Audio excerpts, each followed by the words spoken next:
Dear students, welcome to Pure Chemistry. We are in part 2 of chemical reactions and equations, and in today's class we are going to study about characteristics of chemical reaction. We know about chemical reaction. There will be a reactant and at the end we will get product. But how can we understand whether it is a chemical reaction or not? For that we have 5 characteristics.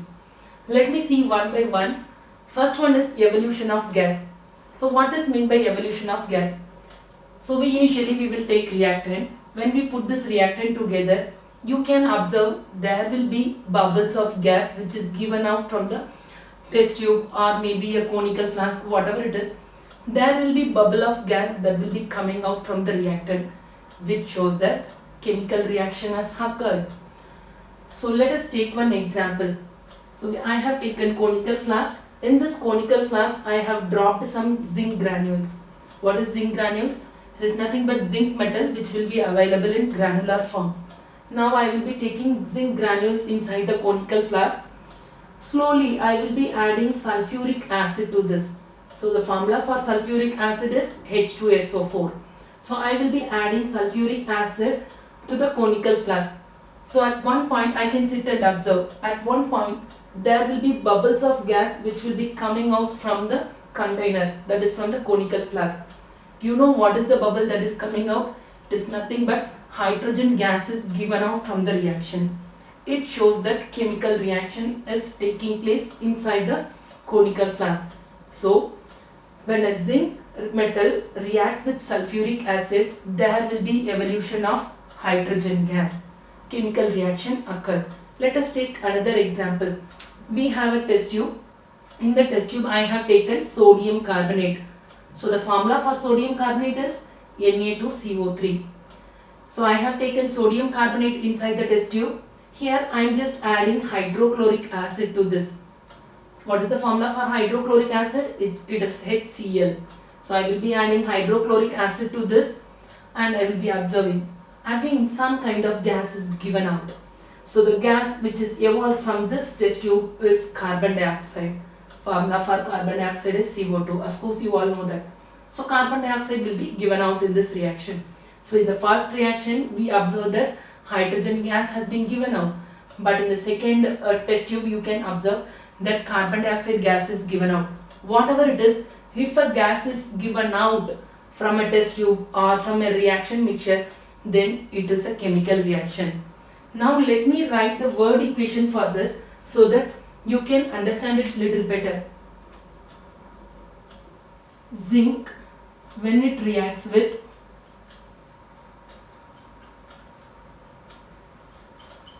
sulfuric acid, so at the end what we are getting? We are getting hydrogen gas and along with the hydrogen gas we are getting zinc sulfate.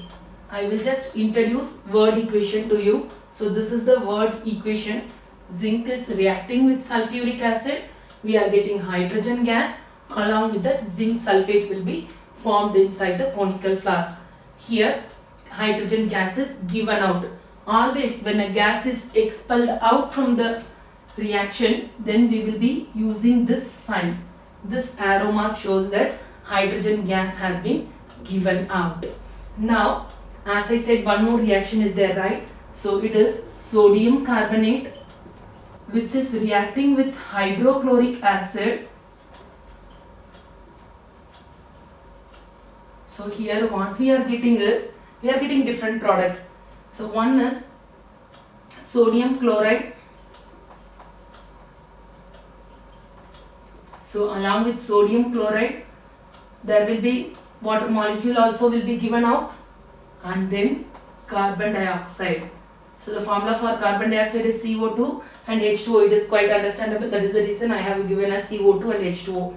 So this arrow mark represents that carbon dioxide has been given out in this reaction. Now how can I understand whether hydrogen gas has been given out or carbon dioxide is coming out from the reaction? So we have a simple logic here. When hydrogen gas is evolved here, I just want to know which kind of gas is given out in this reaction. So it is hydrogen. But how can I test this hydrogen? Because gases we cannot see whether hydrogen gas is present or carbon dioxide is present. So here hydrogen is given out.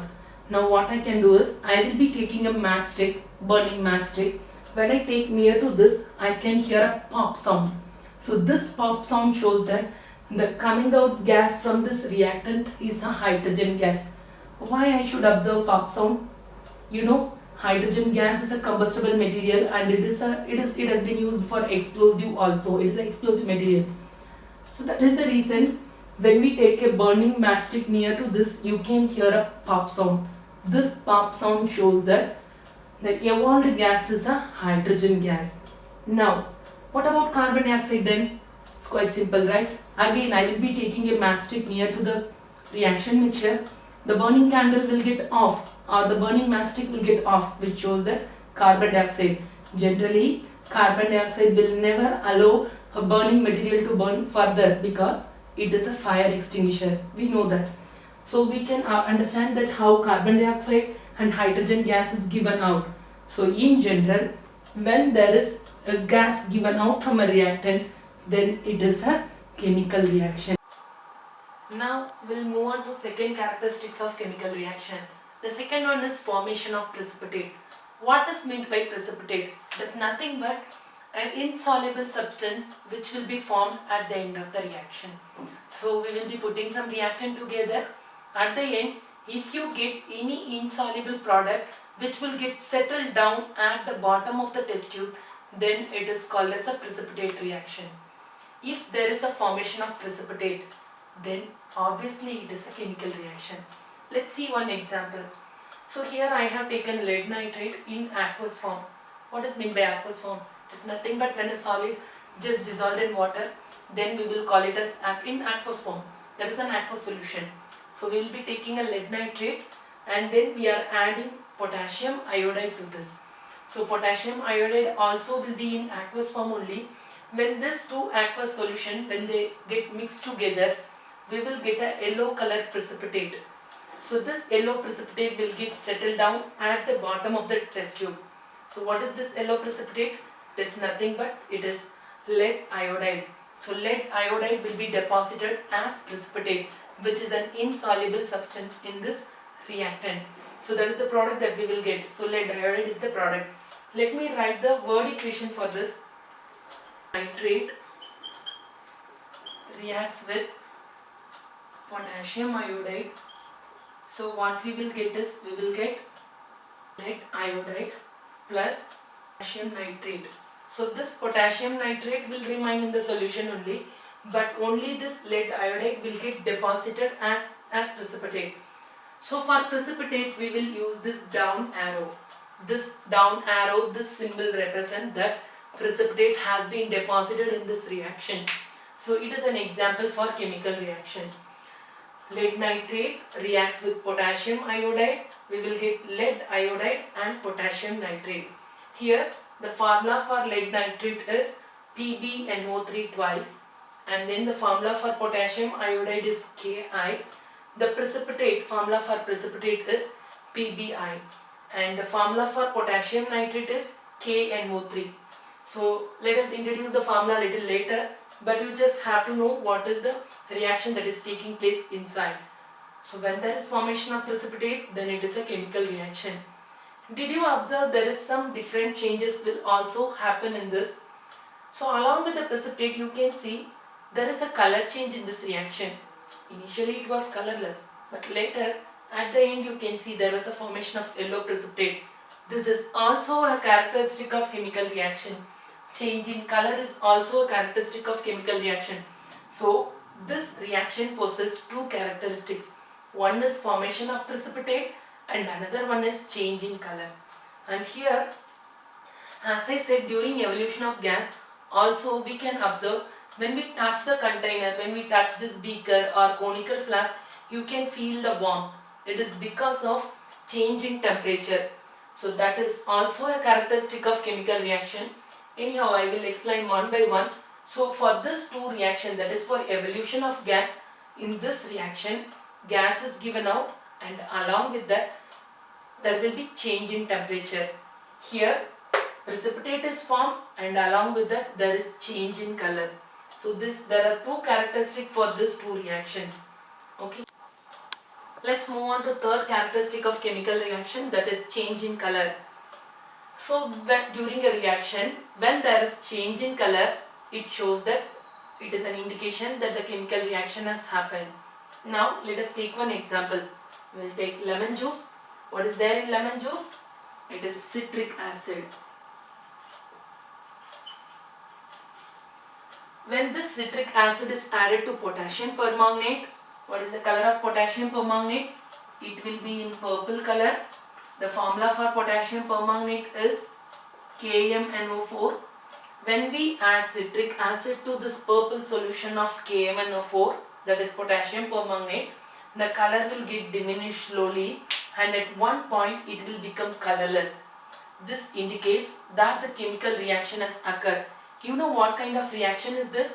Acid is reacting with a base and it will become colorless. It is just a neutralization reaction. Acid reacts with base, it will become colorless. So at neutralization point it will become colorless.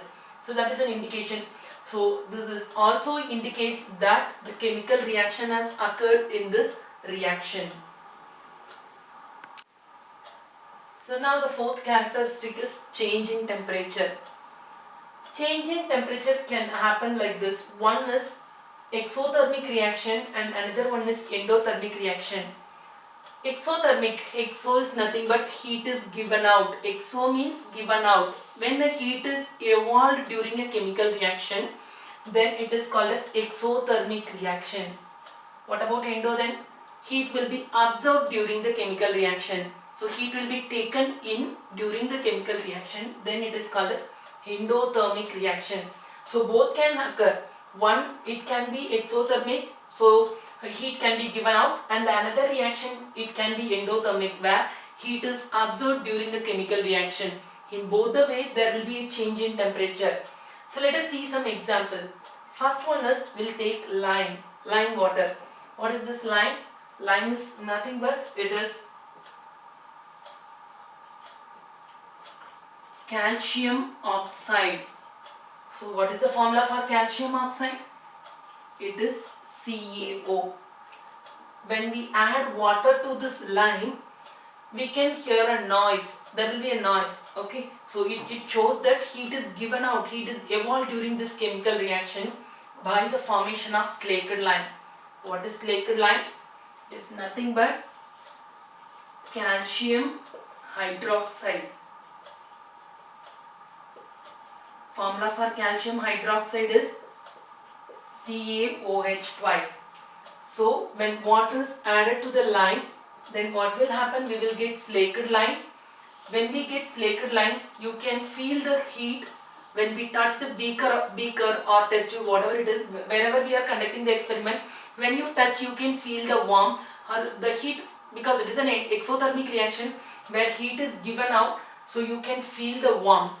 So this is an example for exothermic reaction. Now you can understand that heat is given out during the reaction. It indicates that chemical reaction has been taken place. Now we'll see an example for endothermic reaction. So endothermic reaction means during the reaction heat will be absorbed. So let us take one example. Barium hydroxide, when it reacts with ammonium chloride, we will get barium chloride, ammonia and water. So when we touch the beaker or when we touch the container after this reaction, we can feel the container will be very cold, or it will not have the standard temperature. The temperature will be very less.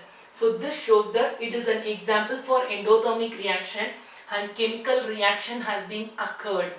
Let me write the formula for this.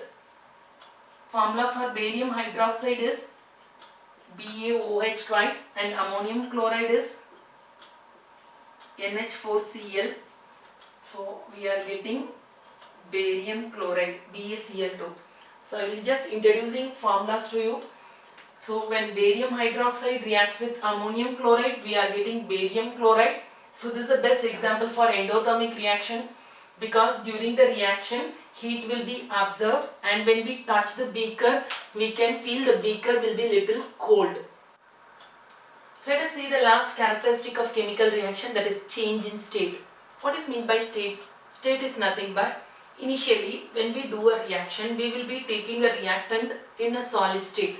At the end, it can be converted to gaseous state or maybe to the liquid state.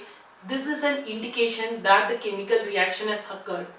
Let me explain this with a simple example. Let us take one candle. So what is there in candle? It is nothing but wax. We are burning the wax. What is wax? Wax is nothing but it is a composition of hydrogen and carbon. It is a hydrocarbon. So where we will get this hydrocarbon? We are getting this hydrocarbon from petroleum. So when we burn this candle, do you really think that there is a chemical reaction occurring here? Yes. When we burn a candle, there will be evolution of carbon dioxide as well as water in vapor form. So chemical reaction is occurring. Initially we have taken wax which is in solid form. When we burn it, it will be converted to gaseous state. So there is change in state from solid to vapor phase. So this shows that it is a chemical reaction. It indicates that chemical reaction has occurred here. Let me summarize the 5 characteristics of chemical reaction.